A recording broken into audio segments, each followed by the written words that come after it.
Welcome to the world of science fiction, where extraordinary tales come to life. Enjoy the journey. Arthur Jade stared at the energy drink in his hand, wondering if the neon green liquid had somehow gone bad and was making him hallucinate. Because there was no way, absolutely no way, he was actually watching a 7-foot-tall purple woman wielding what looked like a laser sword while facing off against something that belonged in a nightmare. And now, witness the sacred combat. The announcer's voice boomed across the arena, making Arthur wince. His hangover from last night's space cruise party wasn't helping. "Hey, buddy, you're blocking the view," someone behind him grumbled. Arthur shuffled to the side, still trying to process how his dream vacation galaxy tour had landed him in what looked like a gladiatorial arena on this backwater planet called Drax 4. The purple warrior woman, Maya Tempest, according to the holographic display floating above the arena, moved with lethal grace.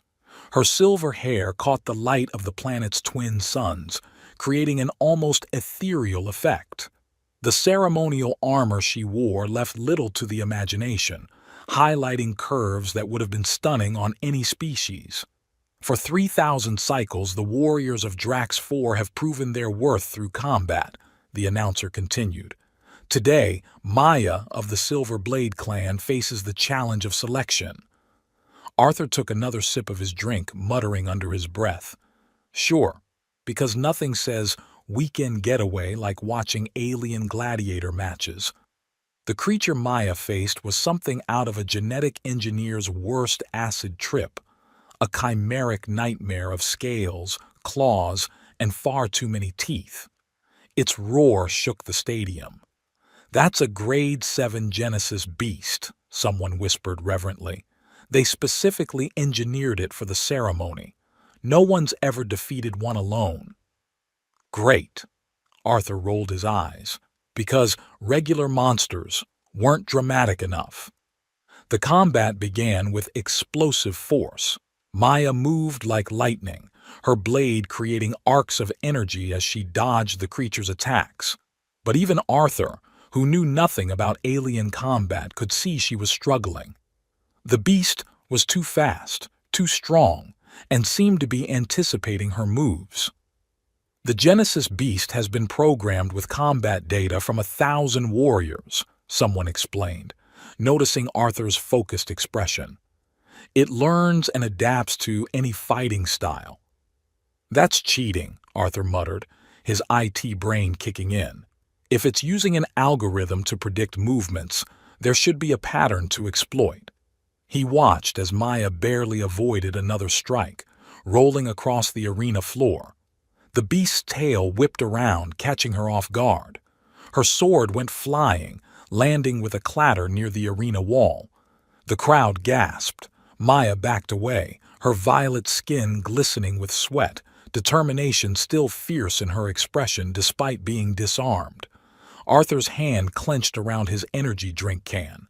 The beast was moving in a distinct pattern. 3 strikes, pause, recalculate, repeat. Classic loop structure. If someone could just disrupt its rhythm. "Oh, for crying out loud," he growled, frustrated by the obvious flaw in the beast's programming. Without thinking, he crushed the empty can and threw it, aiming for the recycling unit he'd spotted earlier. What happened next would be debated in Galactic tabloids for years to come. The can missed the recycling unit completely. Arthur blamed the alien gravity. Bounced off a decorative pillar, ricocheted off the arena wall, and struck the Genesis beast directly in its neural control node, a small pulsing spot at the base of its skull that no one had mentioned was its weakness. The beast froze mid-attack, its eyes flickering like a crashing computer, then collapsed with all the grace of a blue-screening desktop. The stadium went deadly silent. Arthur, still holding his arm out from the throw, slowly lowered it. My bad." The silence shattered as the crowd erupted in chaotic celebration. Voices thundered in various alien languages, most of which Arthur's universal translator couldn't keep up with. The only clear phrase that kept repeating was, "The champion has risen." Maya stood frozen, her violet eyes locked on Arthur with an intensity that made him want to check if his shirt was on backward. She moved toward him with predatory grace, each step deliberate and focused. "You," she said, her voice carrying a musical quality that the translator couldn't quite capture. "You have claimed victory in the sacred combat." Arthur raised his hands defensively. "Look, I was just trying to recycle. I'm big on environmental responsibility, even on alien planets." "The manner of victory is irrelevant," she interrupted, closing the distance between them. Up close, she was even more striking, nearly a foot taller than him, with features that somehow combined otherworldly beauty with warrior fierceness. "You defeated the Genesis beast. By the ancient laws of Drax 4, you have proven yourself worthy." "Worthy of what exactly?" Arthur's voice cracked slightly. "In his defense, having a gorgeous alien Amazon staring at you like you were both dessert and a puzzle to solve would make anyone nervous." An older woman with elaborate silver markings on her purple skin stepped forward. "I am High Matriarch Zanara of the Silverblade clan. Young man, do you understand what you have done? Apparently violated some recycling protocols?" Arthur tried for a joke. Nobody laughed. "You have participated in the Sacred Selection combat," Zanara announced, her voice carrying across the now hushed arena. "By defeating the Genesis beast, you have proven yourself the worthiest mate for Maya Tempest, heir to the Silverblade clan." Arthur's brain took a moment to process that. "I'm sorry, mate?" "Among our people, marriage is sacred and eternal," Maya explained, a slight smile playing at her lips. "Once chosen, pairs are bound for life. It is our way." "Hold on," Arthur backed up a step. "I didn't sign up for any eternal anything. I won this trip in a lottery. I'm supposed to be on a relaxing tour of the galaxy, not getting alien married." A murmur of disapproval rippled through the crowd. Zanara's expression darkened. "You would refuse the honor of joining the Silverblade clan?" "It's not about honor," Arthur protested. "It's about the fact that 5 minutes ago I was watching a fight, and now I'm apparently engaged. There has to be some kind of appeals process, or to refuse the selection would be a grave insult," another clan elder cut in. "Such an action could be seen as a rejection of our most sacred traditions. The last time someone refused a selection, it triggered the 100-Year War." Arthur's mouth went dry. "The what now?" Maya stepped closer, her height forcing him to look up at her. There was amusement in her eyes, but also something else. Curiosity, perhaps. "You fought with cunning rather than strength," she observed, using the beast's own programming against it. "Interesting." "I didn't fight anything. I threw trash." The absurdity of the situation was starting to make Arthur's head spin. "Look, I'm an IT guy from Seattle. The most combat I've seen is trying to get the last everything bagel at Starbucks." "Yet you defeated a weapon that our strongest warriors could not," Maya countered. She reached out, running a finger along his jaw in a way that sent shivers down his spine. "Perhaps the gods have chosen more wisely than we know." The crowd had started chanting something that Arthur's translator rendered as "Union, Union." The arena's holo displays were now showing his face alongside Maya's, with elaborate decorative patterns swirling around them. "This is insane," Arthur muttered. "I need to contact the tour company. There has to be some kind of intergalactic consumer protection." "The ceremony will begin at moonrise," Zanara announced. "The chosen pair will be prepared according to tradition." "Ceremony?" Arthur squeaked. "What ceremony?" Maya's smile widened, showing teeth that were just a bit sharper than human standard. "Our binding ceremony, of course. Don't worry, chosen one. I'll ensure you survive the ritual combat portion." "The what portion?" But before he could protest further, He was swept up in a wave of celebrating Draxians, all congratulating him on his glorious victory and blessed union. Maya watched with obvious amusement as he was carried away toward what someone called the preparation chambers. The last thing he heard before being whisked into the building was Maya's voice, carried on the wind. This will be interesting. Inside the preparation chambers, Arthur found himself surrounded by a flurry of purple-skinned attendants. They whisked away his tourist clothes, including his prized "I Love Earth" t-shirt, and began fitting him with what looked like ceremonial armor. "Can someone please explain what's happening?" he pleaded, as they attached gleaming plates to his shoulders, preferably without using the words eternal or combat. An elderly attendant with intricate silver tattoos covering her arms stepped forward. "I am Nara, keeper of traditions. You have been chosen as Maya's life mate through sacred combat. This is a great honor." "About that," Arthur tried to turn to face her, but was held in place as they continued fitting armor. "What if I don't want to be chosen? No offense to Maya, she's gorgeous and probably great at whatever warrior princesses do. But I have a life back on Earth, a job, a cat." Nara's expression grew serious. "The selection is binding. To refuse would dishonor not only Maya, but the entire Silverblade clan. It would force them to either accept shame or declare blood vengeance." "Blood vengeance?" Arthur's voice hit a new octave. That's not still a thing in spacefaring societies, right?" "The last blood vengeance resulted in 3 moons being destroyed." "Ah." Arthur swallowed hard. "So that's why this planet only has 2 moons now?" A younger attendant snickered but was silenced by Nara's stern look. "Listen," Arthur tried again. "I'm sure Maya could find someone much better suited. Someone who actually knows how to fight, who understands your customs, who isn't having a panic attack while being dressed like a space gladiator."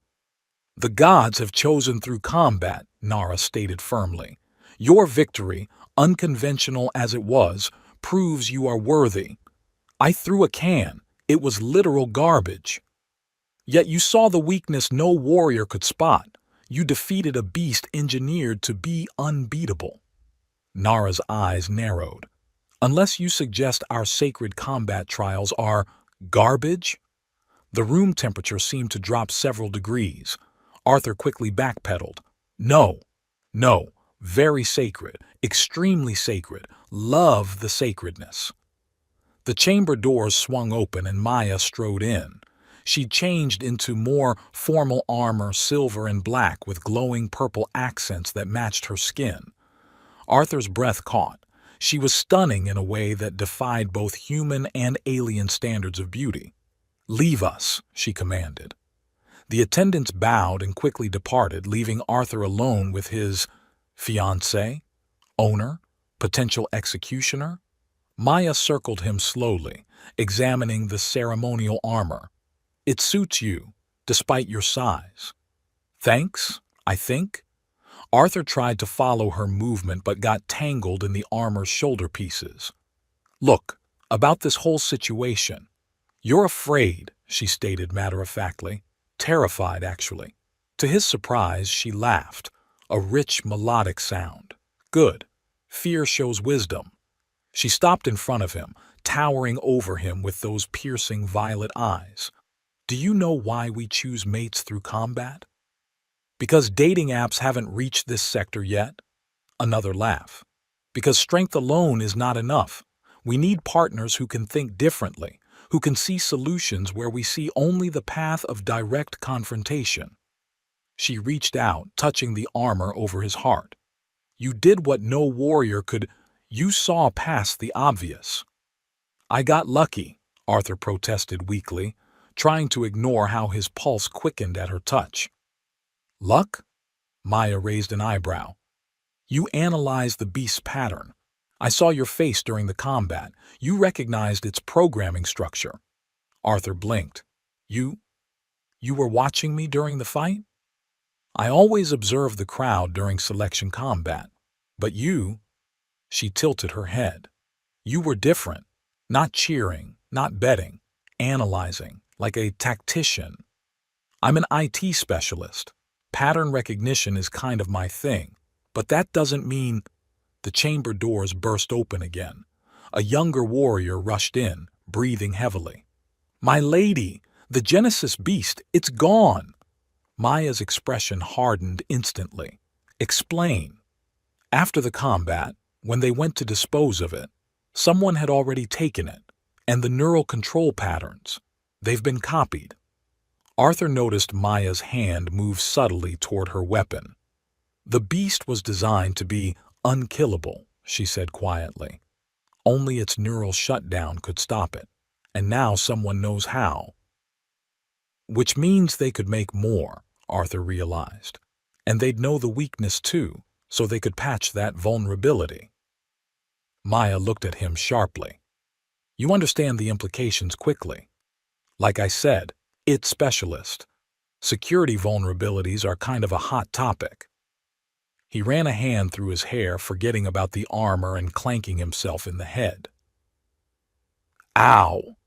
The ceremony must be postponed, the young warrior announced. With this security breach... No, Maya cut him off. That would show weakness. We proceed as planned. She turned to Arthur. Unless my chosen mate objects. Arthur looked between them, his mind racing. Part of him, the sane part, was screaming to use this as an excuse to get out of this crazy situation. But another part... If someone's stealing combat programs and genetic templates, that's basically high-tech weapon theft, right? He found himself saying. Which means they'll leave traces, server access logs, data trails. Maya's eyes lit up with something that looked dangerously like approval. You believe you could track these thieves? Maybe. I mean, alien tech is different, but code is code. And if they're running multiple instances of that beast program, the power requirements alone would... He stopped, realizing what he was saying. Not that it's my problem, because I'm not actually staying, remember? Maya's smile turned predatory. Of course not. You're just offering technical insights on a security breach that threatens my clan, as any honored guest would. Right. Exactly. Just being helpful. Nothing to do with marriage or combat or... Why are you looking at me like that? Because... Maya stepped closer, her armor clicking softly against his. You're already thinking like a warrior of the Silver Blade clan, whether you admit it or not. Before Arthur could protest, the ceremonial horns began to sound outside. Maya stepped back, looking entirely too pleased with herself. Come, my chosen one. We have a binding ceremony to attend, and then perhaps a mystery to solve. As she led him from the chamber, Arthur couldn't shake the feeling that he'd somehow just agreed to something far more complicated than marriage. The worst part? He wasn't entirely sure he minded. One question, he said as they approached the ceremonial arena. This binding ceremony, exactly how much combat is involved? Maya's only response was another laugh that somehow managed to be both thrilling and terrifying.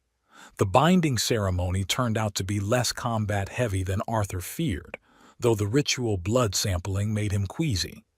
Now, 3 days later, he found himself in what passed for a tech center on Drax 4, surrounded by holographic displays showing security logs. Your mate seems quite focused, observed Kira, a purple-skinned tech specialist whose silver facial markings identified her as part of the technology clan. She spoke the word mate with barely concealed amusement. Arthur rubbed his temples, trying to decipher the alien code scrolling past. He's not technically, yes, but... He sighed. It's complicated. Most things worth having are, Kira replied, bringing up another display. These are the power consumption logs from the night of the selection combat. See anything unusual? Arthur leaned forward, grateful for the change of subject. There's a spike here, about an hour after the ceremony was supposed to end. Way too much power for standard cleanup procedures. Enough power to transport a Genesis beast. Enough power to transport 3 of them. Arthur frowned. But the readings are strange. It's like they were trying to... The door slid open with a hiss, and Maya strode in. Arthur's heart definitely didn't skip a beat at the sight of her in full battle gear. Definitely not. "Report," she commanded, moving to stand behind Arthur, close enough that he could feel her warmth. "Someone's definitely copying your monster," Arthur said, forcing himself to focus on the displays. "But they're doing something else too. These power signatures suggest they're not just transporting the beast, they're scanning it, like they're trying to decode its entire genetic and neural structure." Maya's hand rested on the back of his chair, barely brushing his shoulder. To what end?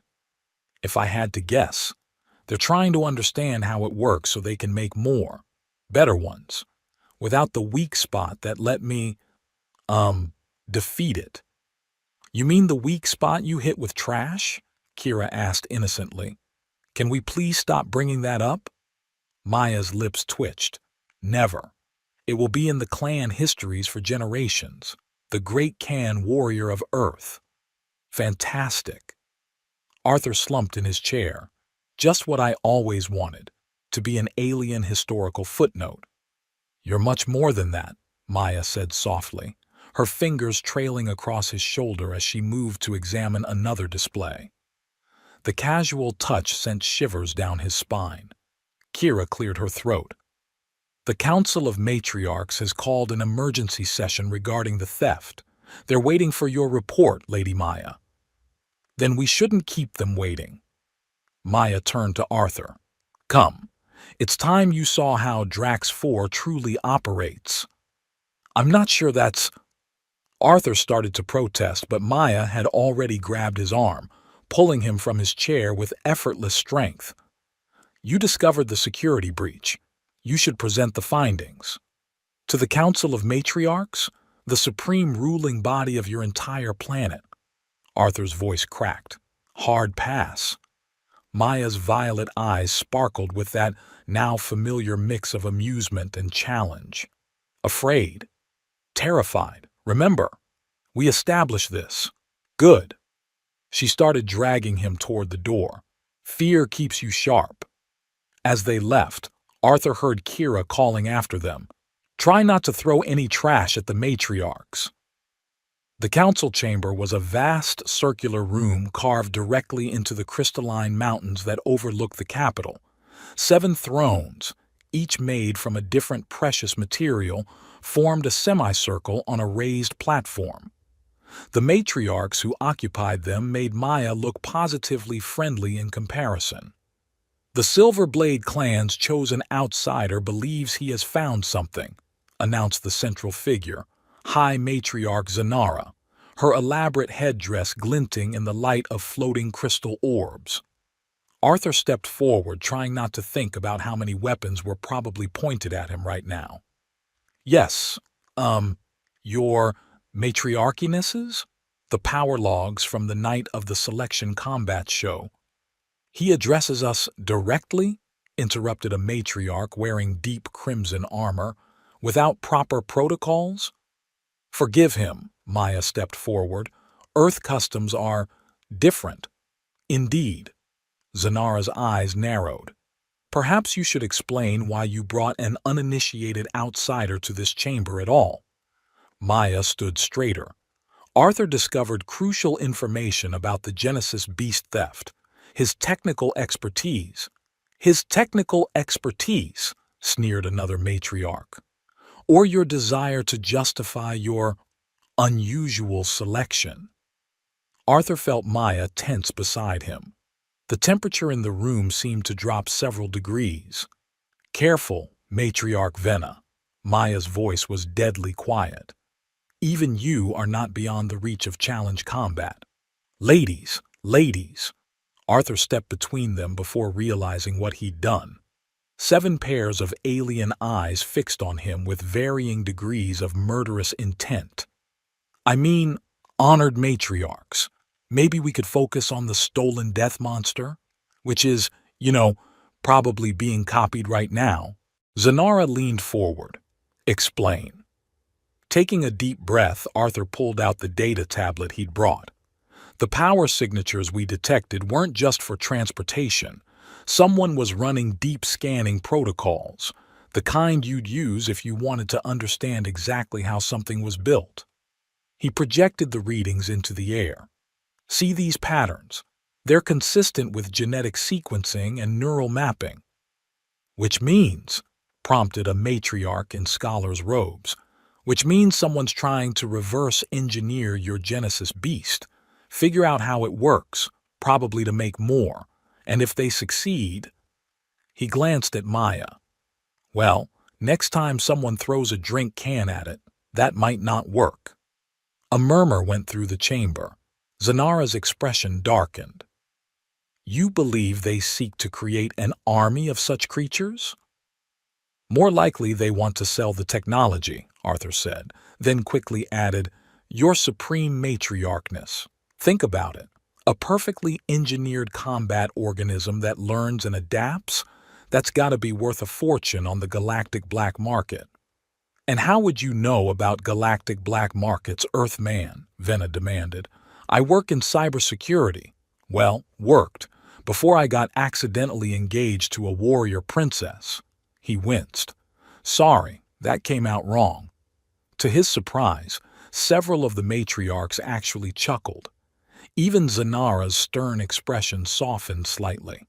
"Perhaps," she said, "there is wisdom in unconventional perspectives.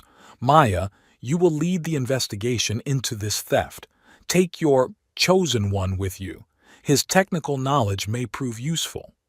"And if they're plotting something bigger than mere theft," Maya asked, "then you have our authority to act as needed to protect the clan's interests." Zanara's gaze fixed on Arthur. "Both of you."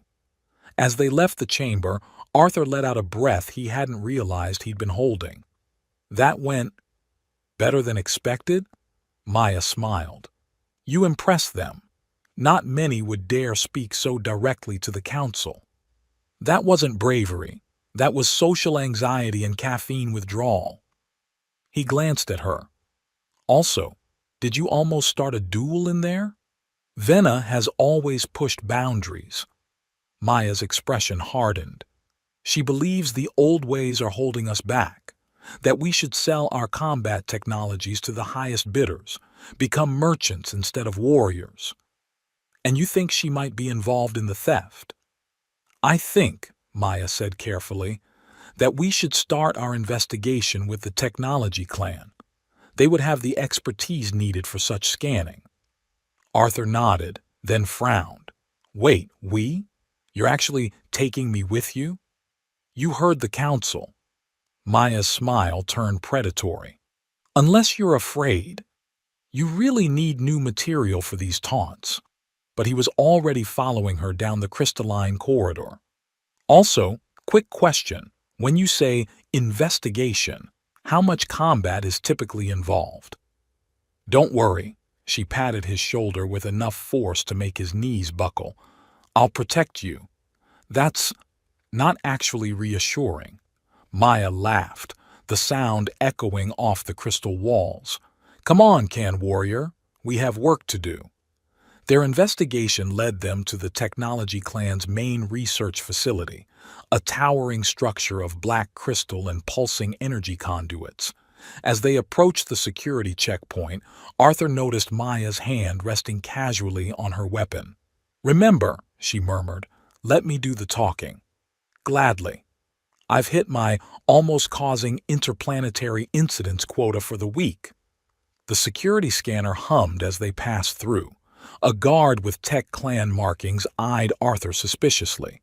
"The outsider is not cleared for council authorization," Maya cut him off, displaying a holographic seal. "He's with me." "At all times," Arthur added helpfully. "Apparently forever. It's a whole thing." The guard's expression suggested he wasn't paid enough to deal with this situation. He waved them through. Inside, the facility was a maze of laboratories and testing chambers. Researchers in silver-trimmed robes hurried past, carrying devices Arthur couldn't begin to understand. In one room, he glimpsed what looked like a miniature sun floating in containment. "Your people casually experiment with stellar physics?" he whispered to Maya. "Only on Thursday," she replied with a perfectly straight face. That was a joke. You made a joke." "I am capable of humor, Can Warrior." "Yeah, but usually it involves threatening me with combat." They reached a secure door marked with symbols Arthur's translator rendered as Genetic Engineering Division. Maya's authorization seal got them inside, where they found Kira waiting. "I tracked the power signatures," she said without preamble. "They lead to Secondary Lab 7. But, Maya prompted, "it's Vena's private research facility." Maya's expression darkened. "Of course it is. The matriarch who hates me has a secret lab?" Arthur groaned. "Because this situation needed more complications." "It gets worse." Kira brought up a holographic display. "Look at these readings from the past week. They're consistent with multiple Genesis Beast activations." Arthur studied the data. "They're running tests, probably trying different genetic combinations, seeing what works best." He pointed to a pattern. "See these energy spikes? They're getting stronger. Whatever they're making, it's bigger than the original." A distant alarm started blaring. Speaking of complications, Maya drew her weapon. "Kira?" "Security breach in Lab 7. Kira's fingers flew over the controls. "Something's broken containment. Multiple somethings." The facility's lights shifted to emergency red. A computerized voice announced, "Warning! Unauthorized genetic constructs detected. Security protocols engaged." "Please tell me that doesn't mean what I think it means," Arthur said. The wall to their left exploded inward. Through the debris emerged something that made the original Genesis beast look like a house pet. Multiple heads, crystalline armor grown directly from its skeleton, and far too many legs. "It means exactly what you think it means." Maya pushed Arthur behind her. "Stay back. Staying back. Definitely staying back." He retreated to where Kira was working frantically at a console. "Tell me you can shut these things down." "The neural control protocols aren't responding." Kira's voice was tight with concentration.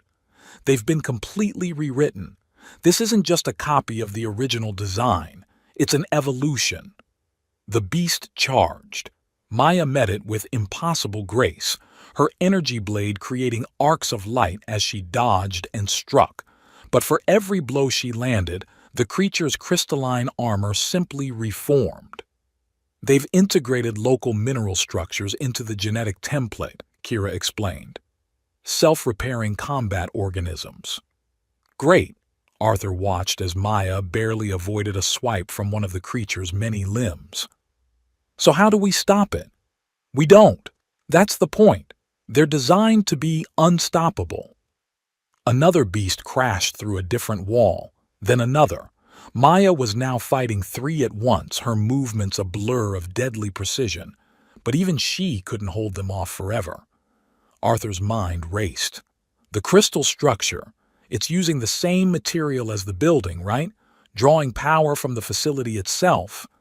Kira nodded. "The integration is complete. They're literally part of the facility now." "Then maybe."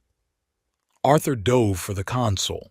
His fingers flew over the alien controls as he accessed the power distribution systems. "If we can't shut them down directly, maybe we can crash their power source." "That would shut down the entire facility," Kira warned, "including life support. Better than being eaten by science experiments." Arthur called out to Maya, "Can you keep them busy for another minute?" "Take your time," she grunted, executing a flip over one beast while stabbing another. "I'm quite comfortable here." Arthur continued typing frantically. "Rerouting main power, inverting crystal resonance, and—" The facility's lights flickered. The beasts stumbled, their crystalline armor dulling. Then everything went dark. Emergency lights kicked in, casting the scene in eerie blue. The creatures lay motionless, their genetic enhancements no longer receiving power. Maya straightened, breathing heavily. Impressive thinking. Thanks. I'm gonna pass out now. Arthur's knees buckled, but Maya caught him before he hit the floor. Not yet, she said softly. We still need to find who's behind this. Oh, I think that's obvious, came a voice from the doorway. They turned to see matriarch Venna, flanked by armed guards, though I had hoped for a more controlled demonstration. Venna! Maya's grip tightened on her weapon. You dare betray the old ways. The old ways are holding us back. Venna gestured at the fallen beasts. Look what we can create. Why should we keep such power to ourselves when the galaxy would pay fortunes for it? Because it's wrong, Arthur suggested. Also, possibly apocalyptic. Be quiet, outsider. Your interference ends here. Venna raised her hand, and her guards aimed their weapons. Maya, stand aside. Your pet human's convenient victory over the original beast has served its purpose in testing our creation. But now, she never finished. Maya moved faster than Arthur's eyes could track, her blade finding gaps in the guards' armor before they could fire. Venna barely had time to draw her own weapon before Maya had her pinned against the wall. You used my selection combat as a weapons test. Maya's voice was deadly quiet. The council is too conservative, Venna spat. They would never approve the research officially. We needed to prove the concept's viability. And now you have proof of its failure, Maya pressed her blade closer, along with witnesses to your treason. Facility security forces began arriving, responding to the chaos. Within minutes, Venna and her conspirators were in custody. Well, Arthur said as they watched them being led away, that was exciting, also terrifying, but mostly exciting. Maya turned to him, and there was something different in her expression, something softer than her usual warrior intensity. You fought well today, she said, not with weapons, but with this. She tapped his forehead gently. Pretty sure I just hid behind you and pushed buttons. You found a solution where warriors saw only combat. Her hand moved to cup his cheek. Perhaps that is why the gods chose you for me. Arthur's heart definitely didn't skip a beat at her touch. Definitely not. Maya, The moment was interrupted by Kira clearing her throat. The council will want a full report. Right, Arthur stepped back, trying to ignore the lingering warmth of Maya's touch. Duty calls. But as they headed to the council chamber, he couldn't shake the feeling that something had shifted between them. And for the first time since this crazy adventure began, he wasn't entirely sure he wanted to find a way out of it. The aftermath of Venna's arrest threw the council into chaos. Arthur found himself spending more time in emergency sessions than he had in IT meetings back on Earth, which was saying something. But today was different. Today marked the end of the 30-day grace period for challenging the selection combat results. You could still nullify the binding, Kira reminded him as they walked through the crystalline corridors. After exposing Venna's plot, no one would question your honor. Arthur watched Maya ahead of them, speaking with other clan leaders. The way she moved, confident yet graceful, like a predator who didn't need to prove anything. When had he started finding that more fascinating than frightening? Would nullifying the binding affect the clan's standing? He asked. Technically no, but Kira hesitated. Maya's position is complicated. When isn't it? Arthur sighed. Tell me. As heir to the Silverblade clan, she's expected to continue the bloodline, but more than that, she needs a partner strong enough to help lead. The selection combat was supposed to prove she could choose wisely. Kira's expression turned serious. Your unusual victory made some question her judgment. Great. So I'm either the clan's savior or their biggest embarrassment. No pressure. You did help expose a major conspiracy by hiding behind consoles while Maya did the actual fighting. Sometimes, came Maya's voice from behind them, making Arthur jump, the greatest victories come from knowing when not to fight. How long have you been listening? Long enough. She dismissed Kira with a nod, then turned to Arthur. Walk with me? They ended up in one of the crystal gardens, beautiful structures where the native crystals grew in patterns that seemed to defy physics. Maya was quiet for a long moment, watching the light play through the formations. The deadline for challenging the selection is today, she finally said. So I've heard. About 50 times. Arthur tried to keep his tone light. Apparently, I'm very challengeable. You could still walk away. Maya's voice was unusually soft. Return to your Earth, your job, your cat. Mr. Whiskers probably thinks I'm dead by now anyway. He studied her profile. Unless, do you want me to leave? Maya turned to face him, and for the first time he saw uncertainty in those violet eyes. What I want, she started, then stopped. I have always known my path, fight, lead, protect the clan. But you, she reached out, touching his cheek. You make me question everything I thought I knew. Is that a bad thing? It's terrifying. A small smile played at her lips, and exhilarating. Arthur caught her hand before she could pull it away.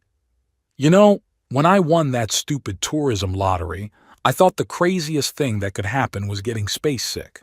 Instead, I got accidentally engaged to an alien warrior princess, fought monster clones, and helped expose a conspiracy. And the weird part? He squeezed her hand. I'm starting to think throwing that energy drink can was the best mistake I ever made. The moment was shattered by alarms blaring through the crystal garden. Red emergency lights pulsed through the crystalline structures, creating an eerie kaleidoscope effect. Warning, the automated system announced. Security breach in detention sector. Multiple prisoner escapes detected. Maya's weapon was in her hand instantly. Venna. Please tell me she's not releasing more genetic monsters, Arthur groaned. Worse.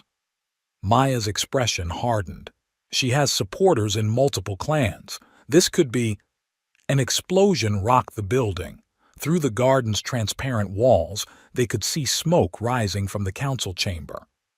A coup, Arthur finished. She's really going for it, isn't she? The council will be trapped inside. Maya was already moving. We need to... Wait! Arthur grabbed her arm. Think about it. This is too obvious. If Venna's smart enough to create hybrid monster soldiers, she's smart enough to know you'd run straight to the council. Maya paused. A distraction? What's the one thing she wants more than power? Arthur's mind raced. The research, all that genetic data from her experiments, it's still in the Tech Clan facility, under maximum security, which is probably focused on the council chamber right now. He pulled out his data tablet. Let me check the power distribution. Yeah, look. They're drawing emergency power from other sectors, including research containment. Maya's eyes narrowed. She means to recover her work while we're busy with the coup. Classic misdirection. Like when I used to make the boss think the network was down so I could install unauthorized updates. Off Maya's look, he added, That's probably not helping my case for staying, is it? A ghost of a smile crossed her face. On the contrary, you continue to prove your worth in unexpected ways. She activated her comm unit. This is Maya Tempest. All available warriors to the council chamber. Containment protocols in effect. And us? We're going hunting. She grabbed his hand. Think you can get us into the tech facility without being noticed? Probably. But shouldn't you be protecting the council? My warriors can handle that. Her grip tightened. I need you with me. Arthur's heart definitely didn't skip at those words. Lead the way, princess. They moved through back corridors and maintenance tunnels, avoiding the chaos erupting throughout the complex. Arthur used his tablet to track power fluctuations, leading them toward the research sector. 2 guards ahead, Maya whispered, armed with sonic disruptors. Vena's people? The markings on their armor, they're from the Stone Claw clan, known for their mercenary tendencies. Good to know they're space mercenaries, Arthur muttered. That definitely makes this less terrifying. Maya's blade hummed to life. Stay here. Wait. Arthur pointed to a maintenance panel. These tunnels all use the same crystal technology as the research labs, right? Drawing power from the main grid? Yes. Then maybe. He accessed the panel, fingers flying over the controls. If I reverse the power flow like we did with the monster clones. The crystals in the corridor suddenly pulsed with blinding light. The guards shouted in surprise, their vision overwhelmed by the crystalline flashbang. Before they could recover, Maya was on them, her strikes precise and non-lethal. Impressive, she said as the guards slumped unconscious. Basic AT principle. Always check for system vulnerabilities. He stepped over the fallen mercenaries. Also, I may have picked up a few things watching you fight. Perhaps there's hope for you yet, Can Warrior. They reached the main research lab to find Vena already there, accompanied by more Stone Claw mercenaries. They were downloading data from the central computers while others packed up physical samples. We need to stop that download, Arthur whispered. Once that data gets out, then Drax 4's most dangerous weapons could be sold to the highest bidder. Maya's expression was grim. Ideas? Arthur studied the scene. Maybe, but you're not going to like it. When do I ever? Fair point. He took a deep breath. Remember how we first met, with the whole throwing trash thing? Maya's eyes narrowed. What are you planning? Something stupid. He handed her his tablet. When I give the signal, trigger an emergency containment lockdown. That should trap the data in the system. And what will you be doing? He grinned, making a scene. Before she could stop him, Arthur stepped into view. Hey, Matriarch Grumpy, remember me? The annoying Earth guy who ruined your weapons test? The mercenaries spun, weapons raised. Vena's eyes blazed with fury. You! Quick question. Do your new monster soldiers have the same weak spot as the original? You know, the one that got taken down by an energy drink can? Because I've got to say, that's some pretty shoddy quality control. Kill him, Vena commanded. The mercenaries opened fire. Arthur dove behind a console, already regretting every life choice that led to this moment. Now would be good, he shouted. The lab's emergency systems activated. Blast doors slammed shut. Containment fields sprang up around sensitive areas. Most importantly, the data terminals shut down mid-transfer. No! Vena rushed to the nearest console. The download is locked behind about 50 levels of security, Arthur called out. I assume. That's what I would have done. Maya chose that moment to make her entrance, dropping from above into the midst of the mercenaries. What followed was a display of combat that made their previous fights look like warm-ups. You know, Arthur commented to no one in particular as he watched her take down 3 armed warriors simultaneously, I really should be more scared by how attractive I find this. The last mercenary fell, leaving only Vena. The former matriarch backed away, her aristocratic composure finally cracking. It's over, Maya said, leveling her blade. Is it? Vena laughed, the sound brittle. You think stopping me changes anything? The old ways are dying, Maya. The clans grow restless. They see the wealth other worlds have gained through technology, through trade. How long before another takes up my cause?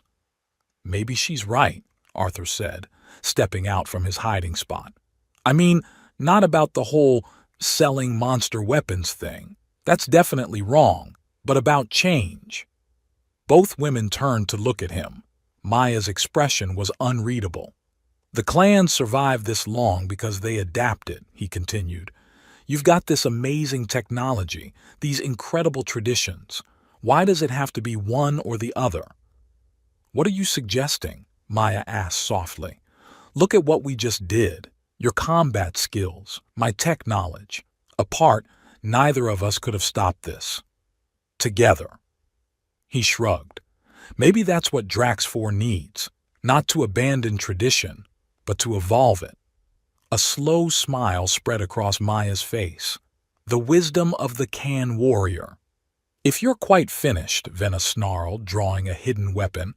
She never got to fire it.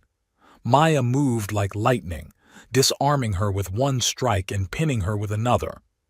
Take her to the council, Maya ordered as security forces finally arrived. The real council, not her conspirators. As Vena was led away, Maya turned to Arthur. You're staying, aren't you? What gave it away? The speech about evolution and tradition. She stepped closer, very diplomatic. Well, I figured if I'm going to be the first human member of a Draxian clan, I should practice. Her hand found his cheek, and this time he didn't flinch. Are you sure? This world, it won't be easy. Easy is overrated. He covered her hand with his. Besides, someone needs to teach your people about cybersecurity and Earth jokes. Definitely Earth jokes. The ceremony that followed was unlike anything in Earth's history. Traditional Draxian marriage rites merged with Earth customs in ways that probably violated several laws of cultural anthropology. Arthur's vows were in broken Draxian, Maya's in equally awkward English. Someone, probably Kira, had programmed the Crystal Gardens to display a light show synchronized to both Here Comes the Bride and Ancient Warrior ballads. The council chambers, fully repaired after the coup attempt, hosted the celebration. Arthur found himself surrounded by clan leaders who, just weeks ago, had looked at him like an irritating bug. The council has reached a decision, High Matriarch Zanara announced during the feast. In light of recent events and the proven value of unconventional perspectives, we are creating a new position. Arthur Jade, you will serve as advisor on technological integration and off-world relations. I'm sorry, Arthur nearly choked on his drink. What? Did you think we'd let the hero who saved our world from civil war just lounge around? Maya teased. I threw a can and hid behind computers. Precisely. Zanara's eyes twinkled. Sometimes the greatest victories come from knowing when not to fight. You're never going to let me live down the can thing, are you? Never, Maya confirmed, pulling him close. It will be in our children's history lessons. Children? Already? Shouldn't we discuss? She silenced him with a kiss that made several elder council members clear their throats disapprovingly. Epilogue. 1 year later. The view from their quarters in the Silverblade clan's fortress was spectacular. Twin moons cast purple shadows through the crystal spires of the city. Arthur sat at his workstation, finalizing plans for integrating Earth-style digital security with Draxian crystal tech. Maya entered, still in her training gear. The new combat programs are working well. The younger warriors especially appreciate the video game element. See? I told you gamification would help. He grinned. Next up, PowerPoint presentations for the council. Don't push your luck. She moved behind him, running her fingers through his hair. The Stone Claw delegation arrives tomorrow. Ready to help negotiate your first interclan treaty? As ready as I'll ever be. He leaned back into her touch. Think they'll take me seriously? You helped prevent a civil war, modernized our security systems, and married the deadliest warrior on Drax 4. She bent down to kiss him. I think you'll manage. When you put it like that. He pulled her onto his lap, work forgotten. Hey, Maya. Ma'am? I'm really glad I won that stupid tourism lottery. She laughed, the sound echoing through their crystal home. Outside, the city glowed with the light of tradition and progress intertwined, while somewhere in the archives, the legend of the Can warrior grew ever more elaborate with each telling. Dear listener, if you've made it this far without throwing an energy drink can at your reading device, congratulations.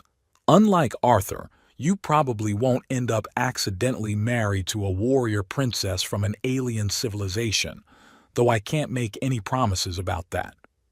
This story started as a simple question. What if the classic chosen one trope literally began with throwing trash? Sometimes the greatest adventures in life start with the smallest, most ridiculous accidents. And sometimes the most meaningful connections form when we're busy trying to find the nearest recycling bin.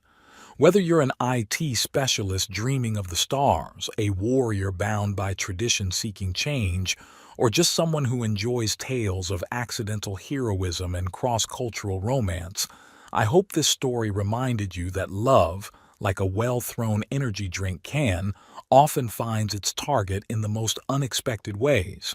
And remember, if you ever find yourself on Drax 4, please dispose of your beverages responsibly. You never know when you might accidentally save the world. May your code be bug-free and your combat challenges honorable. The author. P.S. Mr. Whiskers eventually forgave Arthur. Mostly.